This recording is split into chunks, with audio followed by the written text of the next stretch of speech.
Hi, welcome back. I'm reading this story called The Tooth Fairy. Once upon a time, there was a clever little pig named Peppa. She was very proud of her teeth.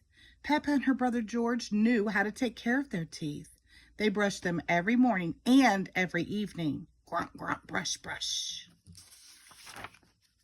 Peppa and George loved playing dentist. Peppa would pretend to be the dentist and George would be her assistant.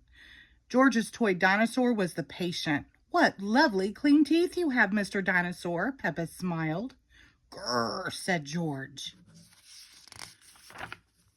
One day, after playing their dentist game, Peppa and George were eating their dinner. Suddenly, something fell onto Peppa's plate. Clatter, clatter. It made Peppa jump. "What's that?" she asked. "Ho, ho, it's a tooth," Daddy Pig laughed. "But where is it from?" asked Peppa. "Why don't you look in the mirror?" said Mummy Pig. Peppa looked. She had a big gap in her teeth. "Oh no!" Peppa cried. "Do we need to go see Dr. Elephant?" "Ho, ho, ho! No," said Mummy Pig. "It's just a baby tooth. It's meant to fall out." "A baby tooth? What's that?" asked Peppa. "A baby tooth is a tooth that falls out when you're young," explained Mummy Pig. "A new one will grow in its place." "What should I do with my baby tooth?" asked Peppa. "If you place it under your pillow, the tooth fairy will come. She will take your tooth and leave you a shiny new coin," says Mummy Pig. That evening, while Peppa watched television with her family, she kept thinking about the tooth fairy. "When I grow up, I want to be a tooth fairy," says Peppa. Daddy Pig chuckled. "What about you, George?" asked Daddy.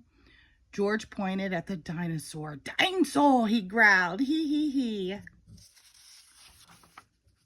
"Come on, George," shouted Peppa. "We don't want to miss the tooth fairy."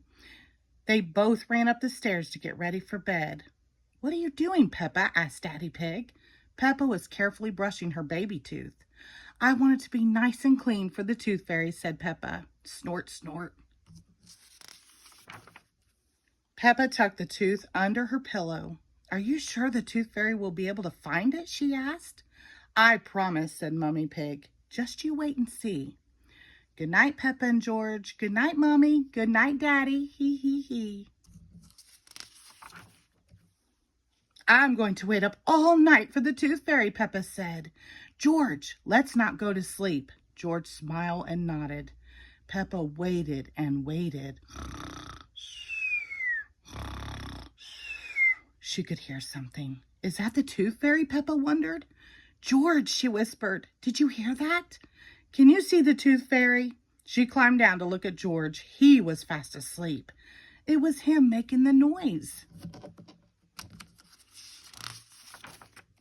"I am much better at staying awake than George," Peppa sighed. She settled back in her bed. After a while, her eyes started to close. She quickly opened them again. "I am going to stay awake and see the tooth fairy," Peppa said to herself firmly.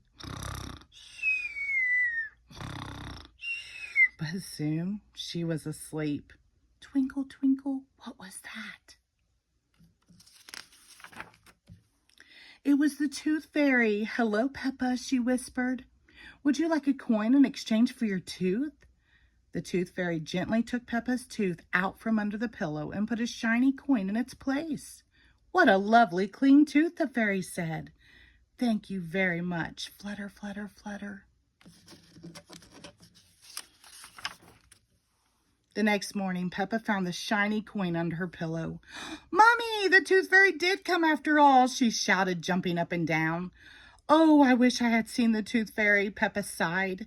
"Next time, I'm definitely going to stay awake all night." Snort, hee hee.